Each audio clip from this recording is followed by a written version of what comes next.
am the youngest of 7 kids, but even though I have 7 siblings, I grew up mostly like an only child. My parents didn't go to church and there was no religion in our home. But when I was in grade 1, there was a group of Pentecostals who came to my little community and they ran Sunday school for the kids in my neighborhood. And they also gave us a subscription to a magazine that had stories about Jesus.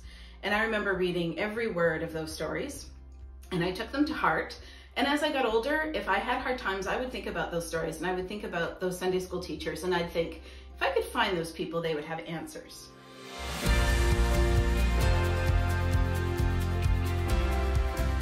So I lived in a little town outside of Sudbury, Ontario in a trailer park. And when I was about 4 years old, my father was injured at work and eventually he lost his leg and had lifelong health problems, which meant he was on a disability pension, which meant there wasn't a lot of money in our home.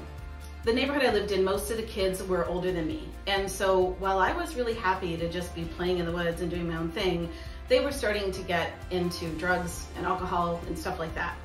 And I didn't want to be left out.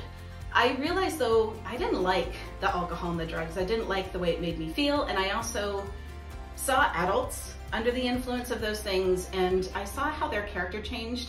And I knew even as a kid, I didn't want that for myself. When I was 12, my parents realized that my father couldn't do the work to keep up our yard anymore and we had to move. And I begged my parents and I swore I would shovel the snow and I would cut the grass, but that was not acceptable. And so we moved into a tiny apartment in Sudbury, Ontario. And I started grade 7 with a whole new group of kids that I didn't know who'd all grown up together. And that was kind of the start of that unhappiest time of my life. At this new school, I made friends with a couple of girls who invited me to hang out with their friends. But their friends turned out to be these really sketchy older guys, and I thought, nope, this is not for me. So I just kind of went back to doing my own thing.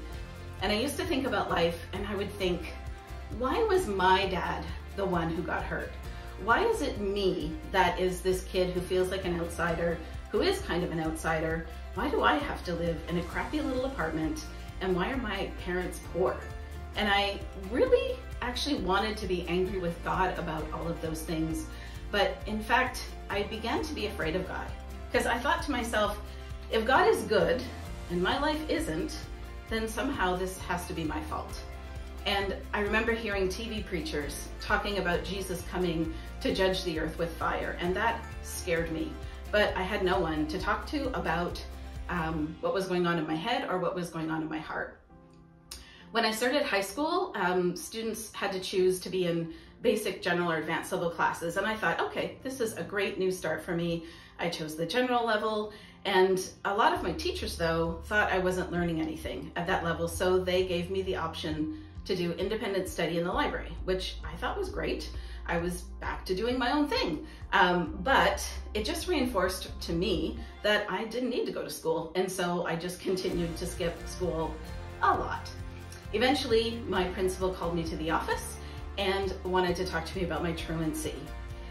When I met with him, I remember thinking, why is this guy bugging me? I mean, there are 18-year-olds in my class in grade 10 who can barely read.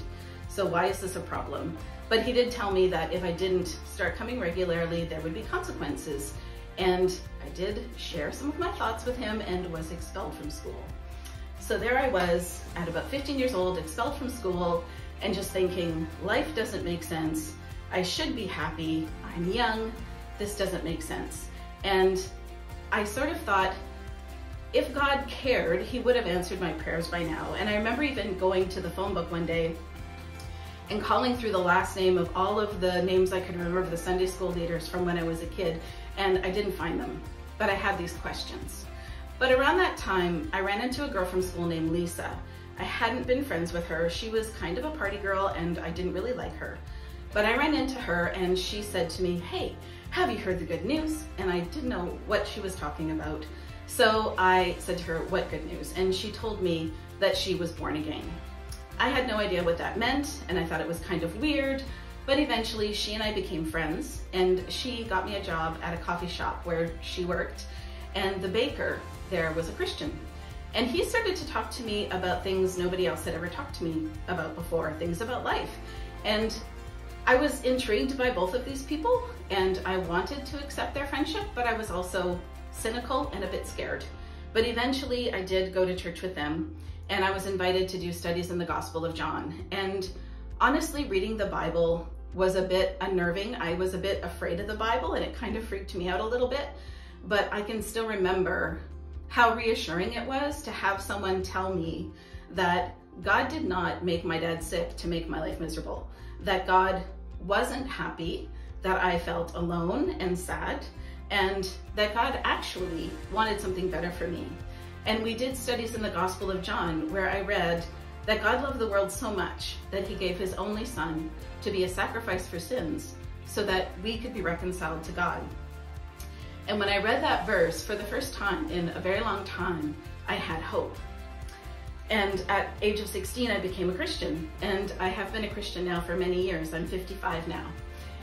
A few years after I became a Christian, I was at church and someone asked me, when did you first hear the gospel? And so I told them about those Sunday school teachers who came to my little community.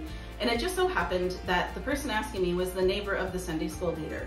So I did finally have the reunion with Mr. Paul Springer and his wife Marjorie, and they said to me, we have never stopped praying for you. And they gave me the biggest hug. And I just hope that that encourages you, that every little word you say, the Sunday school lessons you teach, the words you say to somebody over the counter, you don't know how God might use that, because he is still working in people's life.